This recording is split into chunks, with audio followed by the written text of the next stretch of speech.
नमस्कार दोस्तों, आपका स्वागत है आपके अपने यूट्यूब चैनल स्मार्ट स्टडी पर। दोस्तों, आरआरबी ग्रुप डी एग्ज़ाम 2026 के लिए यह क्लास बहुत ही ज़्यादा महत्वपूर्ण है। दोस्तों, 2121 प्रश्न के आज जो है दूसरा दिन है। हम जो है 21 दिन में आपको 2121 प्रश्न कराने वाले हैं, तो उसी की आज ये क्लास नंबर 2 है। आज की इस क्लास में हम लोग देखने वाले हैं अम्ल, क्षार और लवण के 101 प्रश्न। आरआरबी ग्रुप डी में अब तक के पूछे गए सभी प्रश्न हैं। सारे क्वेश्चन वेरी इंपॉर्टेंट हैं। सभी प्रश्नों को रट लो अच्छे से। सारे क्वेश्चन जो हैं एनसीईआरटी बेस पर हैं। ठीक है, तो आज की इस क्लास में पूरे हम 101 प्रश्न कराएंगे। आप लोग सारे प्रश्न तैयार कर लेना और आपके एग्ज़ाम तक जो है हम आपको 2121 प्रश्न जो है तैयार करा देंगे। आपका एग्ज़ाम जो है 3 अगस्त से लेकर 21 अगस्त तक है। ठीक है, आज जो है हमारा दूसरा दिन है 2121 प्रश्नों की सीरीज का। ठीक है, इस क्लास में आपको बेसिक से एडवांस तक के क्वेश्चन देखने को मिलेंगे, तो आप लोग सारे क्वेश्चन लास्ट तक जरूर देखना। पहला क्वेश्चन है अम्ल का स्वाद कैसा होता है, तो ये क्वेश्चन का जवाब सभी को पता होगा, खट्टा होता है। दूसरा क्वेश्चन भी सभी को पता होगा कि क्षार का स्वाद कैसा होता है, तो इसका सही जवाब है कड़वा होता है। और क्वेश्चन नंबर 3 है नीला लिटमस पत्र अम्ल के संपर्क में आने पर किस रंग का हो जाता है, तो इसका जो सही जवाब हो जाता है ये लाल हो जाता है। क्वेश्चन नंबर 4 है लाल लिटमस पत्र को क्षार किस रंग में बदल देता है, तो इसका सही जवाब हो जाता है नीला में बदल देता है। अगला क्वेश्चन है जल में घुलनशील क्षार को क्या कहते हैं, तो इसका सही जवाब हो जाता है कहते हैं क्षार। क्या कहते हैं? क्षार। अगला क्वेश्चन है शुद्ध जल का पीएच मान कितना होता है, तो सही जवाब हो जाता है 7 होता है। ठीक है, क्या होता है शुद्ध जल का पीएच मान? 7 होता है। अगला क्वेश्चन है अम्लीय विलयन का पीएच मान कितना होता है, तो अम्लीय विलयन का पीएच मान जो है 7 से कम होता है। क्या होता है? 7 से कम होता है। क्षारीय विलयन का पीएच मान कितना होता है, तो 7 से अधिक होता है। और मानव रक्त का पीएच मान कितना होता है, तो 7.4 होता है। कितना होता है? 7.4 होता है। और सिरके में कौन सा अम्ल पाया जाता है, तो इसमें जो है कौन सा अम्ल पाया जाता है सिरके में? सिरके में जो है एसिटिक अम्ल पाया जाता है। क्वेश्चन नंबर 11 है नींबू और संतरे में कौन सा अम्ल उपस्थित होता है, तो 11 का जो सही जवाब हो जाता है ऑप्शन नंबर सी साइट्रिक अम्ल होता है। क्वेश्चन नंबर 12 है इमली में कौन सा अम्ल पाया जाता है, तो इसका सही जवाब हो जाता है टार्ट्रिक अम्ल पाया जाता है। क्वेश्चन नंबर 13 है दही या खट्टे दूध में कौन सा अम्ल होता है, तो इसका सही जवाब हो जाता है ऑप्शन नंबर बी लैक्टिक अम्ल। क्वेश्चन नंबर 14 है चींटी के डंक में कौन सा अम्ल होता है, तो इसका सही जवाब हो जाता है फार्मिक अम्ल यानी कि मेथनोइक अम्ल। ऑप्शन नंबर बी बिल्कुल सही जवाब है। चलेंगे 15 नंबर है टमाटर में कौन सा कार्बनिक अम्ल मुख्य रूप से पाया जाता है, तो 15 का सही जवाब हो जाता है एगिलिक अम्ल पाया जाता है। क्वेश्चन नंबर 16 है हमारे उदर यानी पेट में कौन सा अम्ल उत्पन्न होता है, तो 16 का सही जवाब हो जाता है हाइड्रोक्लोरिक अम्ल HCl। अगला क्वेश्चन है 17 नंबर है अम्लों का राजा किंग ऑफ केमिकल्स किसे कहा जाता है, तो इसका सही जवाब हो जाता है 17 का ऑप्शन नंबर सी H2SO4 को, तेजाब को। अगला क्वेश्चन लिटमस मिलियन किस पौधे से प्राप्त किया जाता है, तो 18 का सही जवाब हो जाता है ऑप्शन नंबर ए लाइकेन से। क्वेश्चन नंबर 19 है हल्दी एक प्राकृतिक सूचक है क्षार में के संपर्क में इसका रंग कैसा हो जाता है, जिसका सही जवाब हो जाता है नीला भूरा हो जाता है। क्वेश्चन नंबर 20 है फिनोलैफ्थैलीन सूचक अम्लीय माध्यम में कैसा रंग देता है, इसका सही जवाब हो जाता है रंगहीन। क्वेश्चन नंबर 21 है फिनोलैफ्थलीन सूचक क्षारीय माध्यम में कैसा रंग देता है, तो इसका सही जवाब हो जाता है गुलाबी। अगला क्वेश्चन है मिथाइल ऑरेंज अम्लीय माध्यम में कैसा रंग प्रदर्शित करता है, तो 22 का सही जवाब हो जाता है बी गुलाबी लाल। क्वेश्चन नंबर 23 है मिथाइल ऑरेंज क्षारीय माध्यम में कैसा रंग देता है, तो इसका सही जवाब हो जाता है पीला। क्वेश्चन नंबर 24 है गंधीय सूचक का उदाहरण कौन सा है, 24 का सही जवाब हो जाता है ऑप्शन नंबर डी उपरोक्त सभी हैं। क्वेश्चन नंबर 25 है अम्ल और क्षार के आपस में अभिक्रिया को क्या कहते हैं, तो 25 का सही जवाब हो जाता है उदासीनीकरण। ठीक है, अगला क्वेश्चन चलेंगे 26 नंबर पर। 26 नंबर है अम्ल और क्षार की अभिक्रिया से क्या बनता है, तो 26 का सही जवाब हो जाता है सी लवण और जल बनते हैं। क्वेश्चन नंबर 27 है जब धातु अम्ल के साथ अभिक्रिया करती है तो कौन सी गैस निकलती है, तो 27 का सही जवाब हो जाता है option number D carbon dioxide. Question number 28 है हाइड्रोजन गैस की उपस्थिति की जाँच किस धुन से की जाती है, तो 28 का सही जवाब हो जाता है पॉप धुन से। क्वेश्चन नंबर 29 है धातु कार्बोनेट या धातु हाइड्रोकार्बोनेट अम्ल के साथ अभिक्रिया करके कौन सी गैस बनाते हैं? तो 29 का सही जवाब हो जाता है ऑप्शन नंबर बी, CO2 बनाते हैं। अगला क्वेश्चन है चूने के पानी में CO2 गैस प्रभावित करने पर उसका रंग कैसा हो जाता है? तो 30 का सही जवाब हो जाता है दूधिया हो जाता है, मिल्की हो जाता है। 31 नंबर है चूने के पानी का रासायनिक सूत्र क्या है? तो 31 का सही जवाब हो जाता है ऑप्शन नंबर सी, CaOH का होल ट्वाइस। क्वेश्चन नंबर 32 है संगमरमर का रासायनिक सूत्र क्या है? इसका सही जवाब हो जाता है option number C, CaCO3। Question number 33 है कॉपर ऑक्साइड धात्विक ऑक्साइड की प्रकृति कैसी होती है? तो 33 का सही जवाब हो जाता है ऑप्शन नंबर बी, क्षारीय होती है। क्वेश्चन नंबर 34 है अधातु के ऑक्साइड जैसे SO2 CO2 की प्रकृति कैसी होती है? तो इसका सही जवाब हो जाता है अम्लीय होती है। क्वेश्चन नंबर 35 है जलीय विलयन में अम्ल कौन से आयन मुक्त करते हैं? तो 35 का सही जवाब हो जाता है जो जलीय विलयन में जो होते हैं आयन वो होते हैं H+ या H3OH+ देते हैं। अगला क्वेश्चन है जलीय विलयन में क्षार कौन से आयन मुक्त करते हैं? तो 36 का सही जवाब है option number B, OH- ion देते हैं। अगला क्वेश्चन है ग्लूकोज और एल्कोहल का जलीय विलयन विद्युत का चालन क्यों नहीं करता? तो 37 का सही जवाब हो जाता है ऑप्शन नंबर बी, क्योंकि इसमें H+ आयन अलग नहीं होते।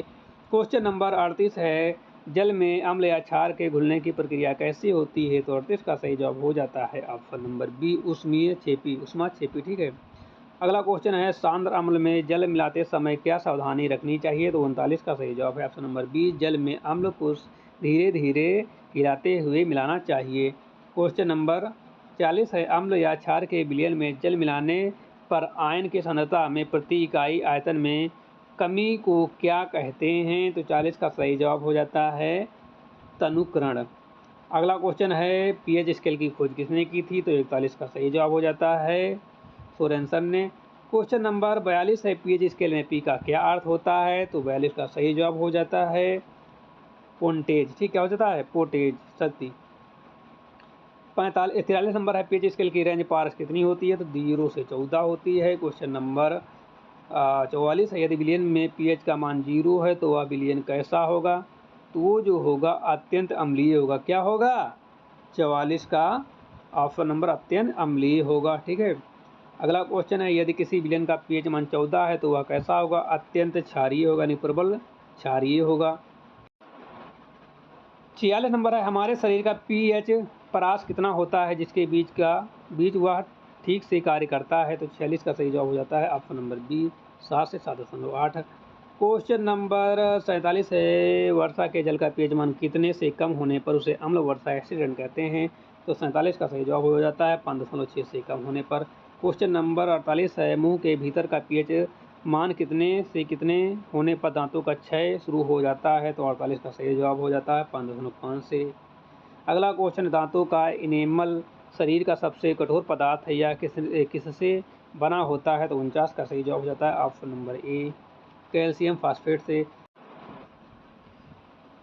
50 नंबर है अपच के उपचार के लिए किस प्रकार की औषधि का उपयोग किया जाता है? तो इसका सही जवाब है एंटासिड, ऑप्शन नंबर बी। अगला क्वेश्चन 51 नंबर है मिल्क ऑफ मैग्नीशियम MgOH का होल ट्वाइस का उपयोग किस रूप में किया जाता है? तो 51 का सही जवाब हो जाता है बी, एंटासिड यानी कि दुर्बल क्षार। अगला क्वेश्चन है मधुमक्खी के डंक के दर्द से राहत पाने के लिए किसका उपयोग किया जाता है? तो 52 का सही जवाब हो जाता है बेकिंग सोडा, दुर्बल क्षार का। अगला क्वेश्चन है नेटल के पत्तों के डंक मारने वाले बालों से कौन सा अम्ल स्रावित होता है? तो 53 का सही जवाब हो जाता है मेथेनोइक अम्ल। अगला क्वेश्चन है क्वेश्चन नंबर 54 है साधारण नमक का रासायनिक सूत्र क्या होता है? तो NaCl होता है। क्या होता है? सोडियम क्लोराइड होता है। अगला क्वेश्चन है सोडियम हाइड्रोक्साइड NaOH के उत्पादन की व्यावसायिक विधि को क्या कहते हैं? तो 55 का सही जवाब हो जाता है ऑप्शन नंबर बी, क्लोर छाल प्रक्रिया। अगला क्वेश्चन है 56 नंबर है क्लोर छाल प्रक्रिया में एनोड पर कौन सी गैस मुक्त होती है? तो 56 का सही जवाब हो जाता है ऑप्शन नंबर सी, क्लोरीन। अगला क्वेश्चन 57 है क्लोर छाल प्रक्रिया में कैथोड पर कौन सी गैस मुक्त होती है? तो 57 का जो है सही जवाब हो जाता है ऑप्शन नंबर बी, हाइड्रोजन। 58 नंबर है व्यंजक चूर्ण का रासायनिक सूत्र क्या है? तो 58 का सही जवाब हो जाता है व्यंजक चूर्ण का CaOCl2 होता है।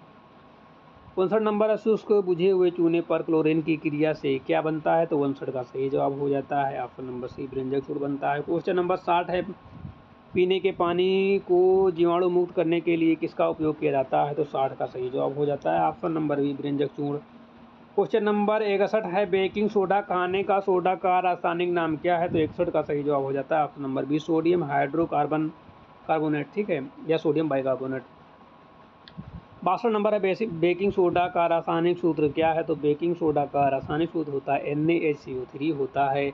चलेंगे क्वेश्चन नंबर 63 पर। क्वेश्चन नंबर 63 है, बेकिंग पाउडर बनाने में बेकिंग सोडा के साथ किस मंद खाद्य अम्ल का मिश्रण किया जाता है? तो 63 का सही जवाब हो जाता है ऑप्शन नंबर बी, टार्टरिक अम्ल। क्वेश्चन नंबर 64 है, सोडियम अम्ल अग्निशामक में किस रसायन का उपयोग किया जाता है? तो 64 का सही जवाब हो जाता है ऑप्शन नंबर कौन सा? B, NaHCO3।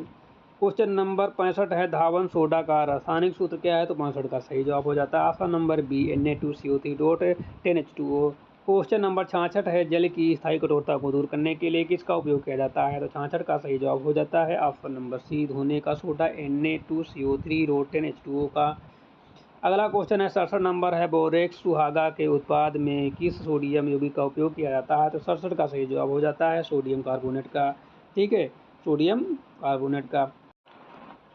अगला क्वेश्चन है कि जिप्सम का रासायनिक सूत्र क्या है? तो 69 का सही जवाब हो जाता है CaSO4.2H2O होता है। अगला क्वेश्चन है कि प्लास्टर ऑफ पेरिस POP का रासायनिक सूत्र क्या है? तो 70 का सही जवाब हो जाता है ऑप्शन नंबर बी, CaSO4.12H2O, यानी कैल्शियम सल्फेट हेमीहाइड्रेट।